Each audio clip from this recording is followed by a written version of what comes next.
Flying might be statistically safer than driving, but there's still an inherent level of wrongness about travelling thousands of feet above the ground that makes you long for some extra assurance that your plane will land safely, and preferably in one piece. Unfortunately, just like every other trade, the flying business features both good operators and extremely bad ones.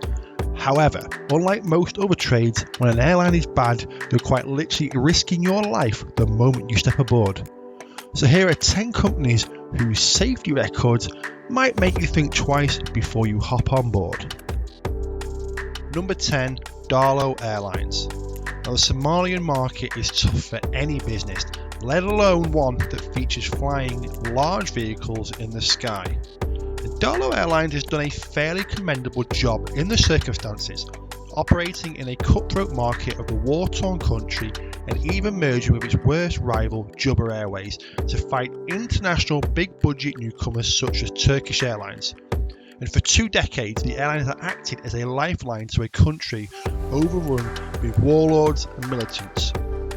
Darlo is a fairly small operator in a historical volatile region, which makes it even more impressive that it managed to get away with just 3 reported accidents. And in 2016, a bomb attack incident saw a terrorist explode a bomb inside an airborne Darlo passenger plane, which blew a hole in the fuselage. The blast was supposed to kill everyone on board, but only fatality was a poor passenger who was sucked out of the plane. All in all, things could have been much, much worse. Number 9 is Blue Wing.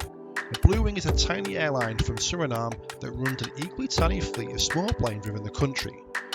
Not that it has any real other options, seeing its reputation on an international level is fairly poor, basically.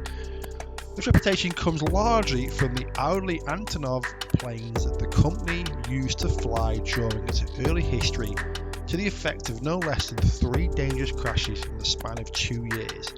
In 2008, a Blue Wing plane crashed into a hillside while allegedly attempting to land on a landing strip that already had another plane standing on it. The crash killed all 19 people aboard the plane, and a year later another Blue Wing Antonov was totaled in a runway accident, though fortunately there were no fatalities this time. Now when a third Antonov crashed in 2010, killing all 8 people on board, the EU banned the airline for a second time in its short history. And it looks like the ban hasn't been lifted since. Number 8, Scat Airlines. Now if you like your street slang, you may already have heard of Scat Airlines, but you also have it flagged as a definite no-no zone when it comes to international flight. This Kazakh airline has recently been cleared for travel in the European Union. When you look back at their safety record between 2013 and 2015, a trend emerges, from rejected takeoffs and landing troubles, faulty nose gears, and even one case where all the left side tyres of a plane just deflated during landing. And that's pretty terrifying stuff, even without the fatal accident of 2013 when a Scat Airlines plane was landing into foggy conditions and decided to go around again. Not uncommon, however, that was the last anyone had heard of them, as the plane was found in a swamp less than a mile away from the runway. The crew and the 16 passengers all had died.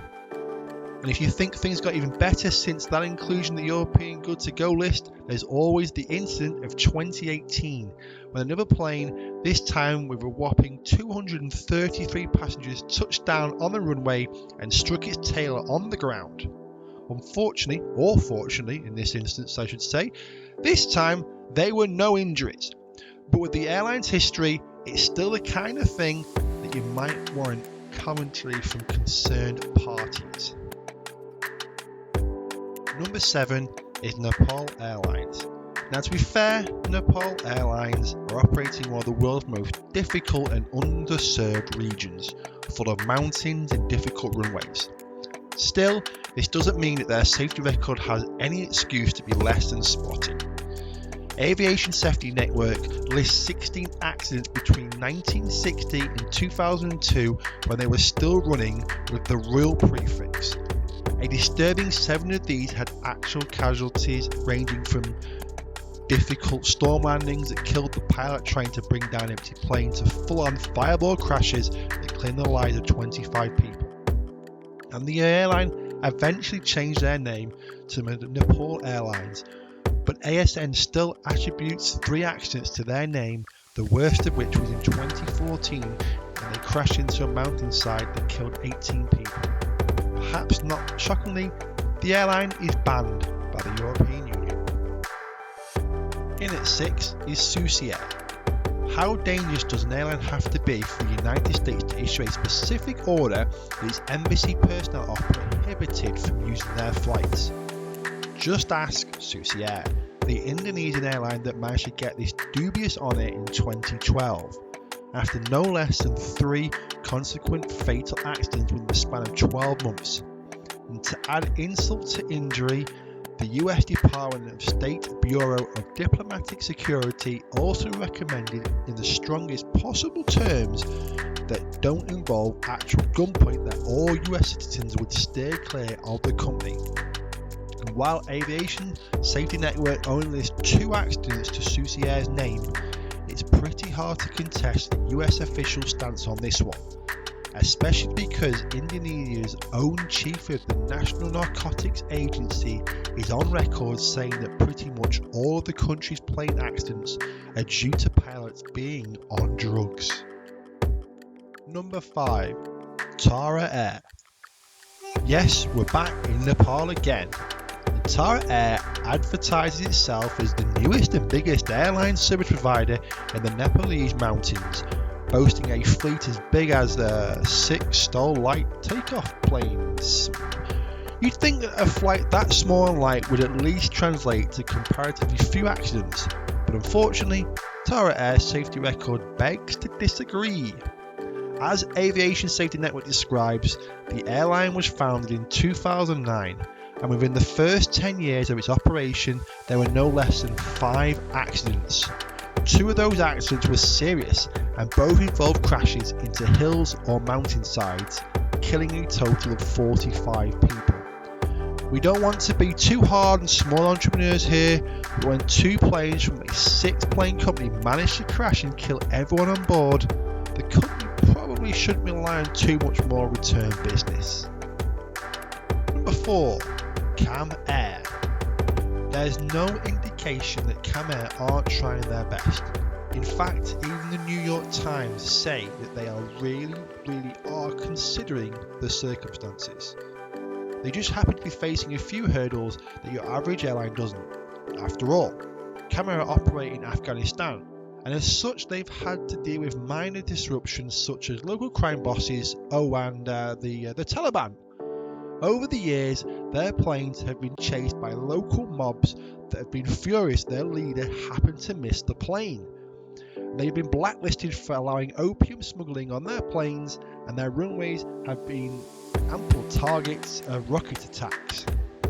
And the only reason they managed to operate at all is that by sheer tenacity and natural selection, they managed to corner 90% of the Afghanistan's flight market. And since Afghanistan is way too large to travel safely by land, their decrepit fleet of planes is often literally the only way to travel. In the process, Cam Air has become one of the biggest taxpayers in the country, and thus pretty much indispensable for the government. This doesn't mean that flying a Cam Air plane is by any means safe, whether you're a passenger or a pilot, because Cam Air is a lifeline stitching the country together. A tax on its pilots are an easy way to disrupt things, and the planes flying the coffins of their line's own employees are far too commonplace, as are the planes sitting empty because the pilots that were supposed to fly them were killed, along with a serious accidents such as a 2005 crash that killed 104 people. This is more than enough to include the plucky yet struggling airline on this list. In at 3, Lion Air. Since the start of its operations in 2000, Indonesia's own Lion Air has seen 8 of its planes totaled beyond recovery. In 2019, a massive crash of a Lion Air Boeing 737 MAX plane killed 189 people and kicked off the disastrous string of accidents featuring the plane type that was later capped off by the more famous Ethiopian Airlines crash. Strangely, Lion Air seems to be a very special brand of badness going for them. Its pilots hold the odd distinction of constantly getting busted for using drugs. Their preferred drug of choice is crystal meth, locally known as Sabu Sabu. Alarmingly, one busted pilot told the operative chief of the country's National Narcotics Agency, if I can say that the pilots simply consider crystal meth as part of their lifestyle and a necessity to remain alert and fit while carrying out their duties. So, make of that what you will when booking your next tickets. Number 2, Nepata Nusantara Airlines. Yes, there's yet another Indonesian airline on this list, and this airline is a Jakarta-based company that the Aviation Safety Network will tell us has no less than 50 occurrences to its name since its founding in 1962. No less than 20 of these have involved fatalities, and the most tragic one killing as many as 69 people. Granted, the last one of the airline's accidents was several years ago in 2013, and they were even removed from the EU's list of banned air carriers in 2015. However, both these facts are probably because the airline stopped flying in 2014 due to handling their finances roughly as well as they handled their safety. Their estimated debt amounts to a whopping $734 million. But don't worry though, they are optimistic they can get enough investment capital back to start flying again. And last but no means least, number 1, Ariana Afghan. Ariana Afghan has managed to stay in business in Afghanistan since the 1955, and despite advertising themselves as the country's primary airline, for all intents and purposes, Cam Air is holding that particular torch. It doesn't help that Ariana operated to 12 destinations with an aging fleet of only 4 planes as per 2017, though they have plans to expand to a total of 7 planes very soon. As you could expect, operating a small commercial airline in one of the most volatile regions in recent history has not been easy, and Ariana Afghan has the string of tragic incidents to prove it. During its existence, the tiny airline has suffered 27 documented accidents, 8 of which have claimed lives. In 1969, a landing error caused a Boeing 727 to ram into a house, killing 2 people on the ground and 48 inside the plane. In 1998, another 727 flew into a mountainside near Kabul, killing 45. Oh, and there's also the danger of getting shot down, which is what happened in 1988 when 25 people died when a Pakistani fighter reportedly shot down an Ariana Afghan plane, although the Pakistanis deny this. So, maybe not. But other potential risks while flying with Ariana have included strange crashes, possible hijackings that led to the strange crashes, and planes getting shot down by rockets. Yeah.